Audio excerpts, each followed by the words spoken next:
Femmes handicapées et émergence socio-économique en Casamance est le thème retenu par l'Association régionale des handicapés moteurs de Ziguinchor pour ces journées culturelles.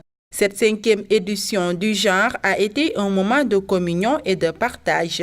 Le président de la dite association revient sur l'importance de ces journées culturelles. Aujourd'hui, ce qui nous anime depuis 5 ans à organiser ces journées, parce que souvent les gens ignorent les compétences des personnes handicapées. Donc les gens ont tendance à oublier, à mettre à l'écart ces personnes, parce que soit par ignorance, soit par une autre chose. Là aujourd'hui, nous organisons ces journées pour montrer à la population que nous sommes là, que les personnes handicapées font effectivement partie de la société, que les personnes handicapées peuvent faire vraiment des exploits comme toute autre personne dite normale. Les difficultés ne manquent pas. Ces personnes vulnérables sont confrontées à des problèmes de santé, d'éducation, entre autres.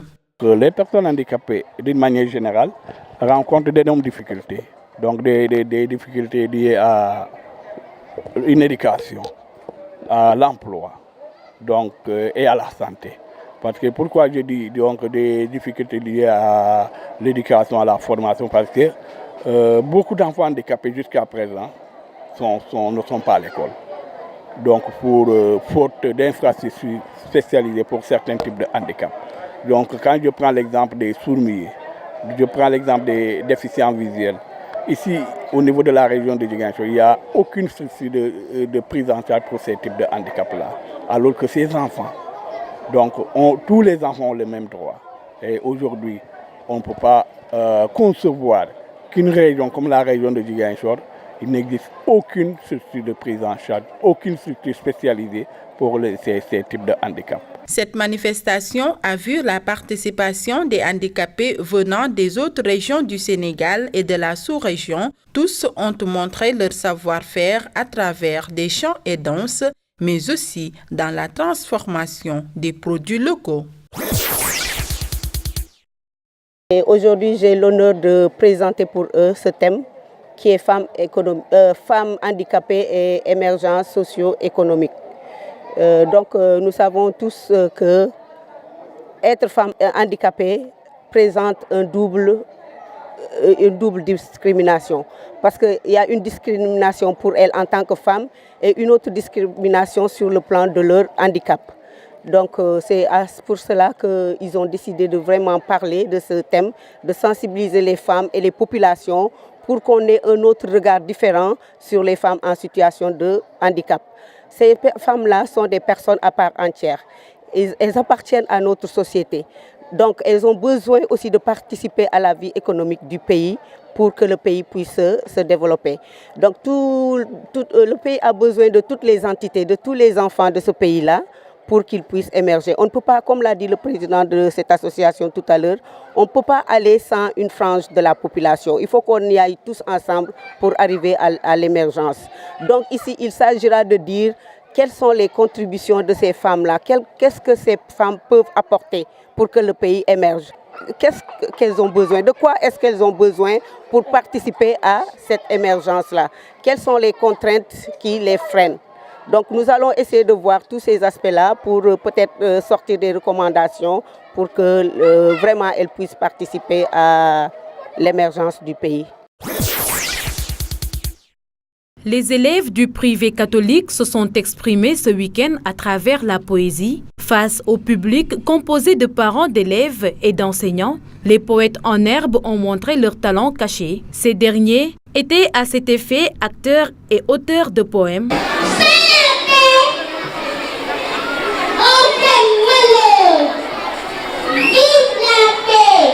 Le plateau d'expression orale des enfants a séduit l'Assemblée.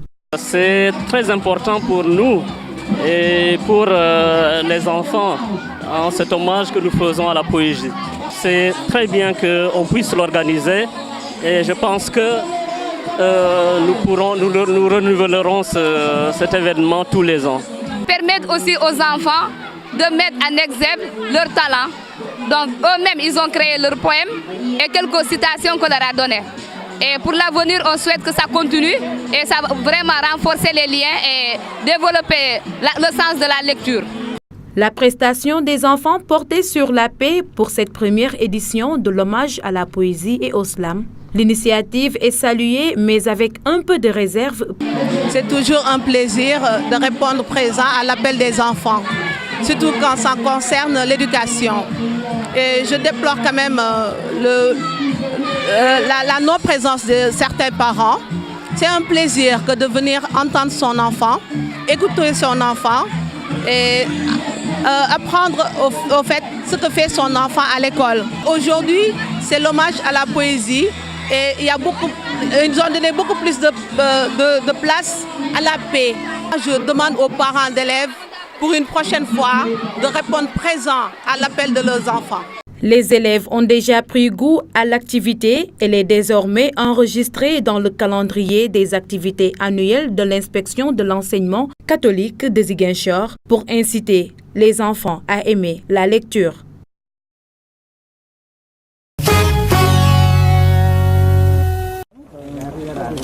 Le nouveau président français a rencontré dimanche pour la première fois son homologue italien. Paolo Gentiloni a été reçu à l'Élysée à une semaine du sommet du G7 à Taormine en Sicile. L'occasion pour les deux hommes d'afficher une ambition commune pour relancer le projet européen. Emmanuel Macron a plaidé pour une capacité budgétaire commune. Paolo Gentiloni veut aller plus loin, même s'il prévient que cela prendra du temps. Nous devrions, dit-il, investir ce capital de confiance pour des politiques migratoires communes, pour le développement de notre union monétaire, pour aller vers une union fiscale et une union bancaire.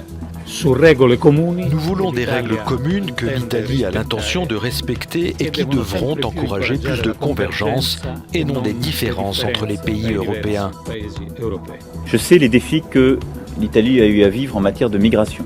Nous n'avons pas suffisamment tôt entendu les cris d'alerte qui étaient lancés par l'Italie. Mon souhait, c'est qu'on puisse aller au-devant d'une vraie réforme de droit d'asile et des règles qui sont aujourd'hui les nôtres pour mieux protéger les États qui sont les plus soumis justement à cette pression migratoire et clarifier nos règles communes.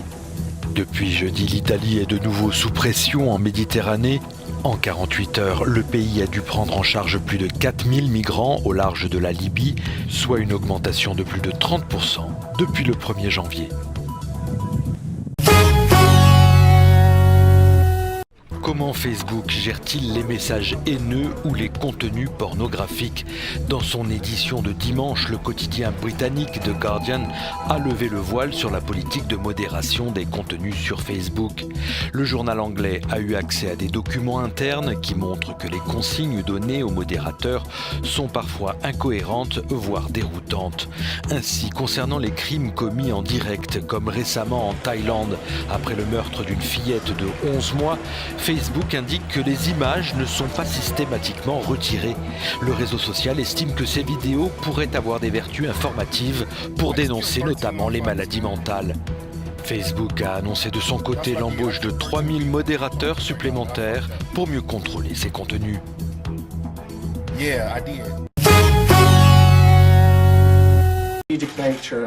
Donald Trump veut rendre l'ascenseur à son homologue égyptien qu'il a reçu à la Maison-Blanche il y a 6 semaines.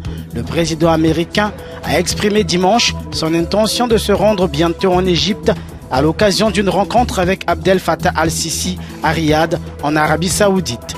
Le président américain a salué les efforts fournis par l'Égypte sur le plan sécuritaire.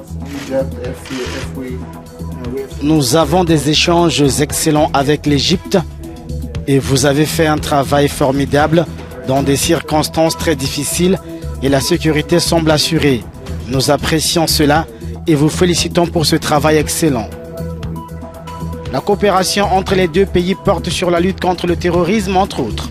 Le Pentagone suit notamment de près la situation au Sinaï, en proie à une insurrection de la branche locale du groupe État islamique.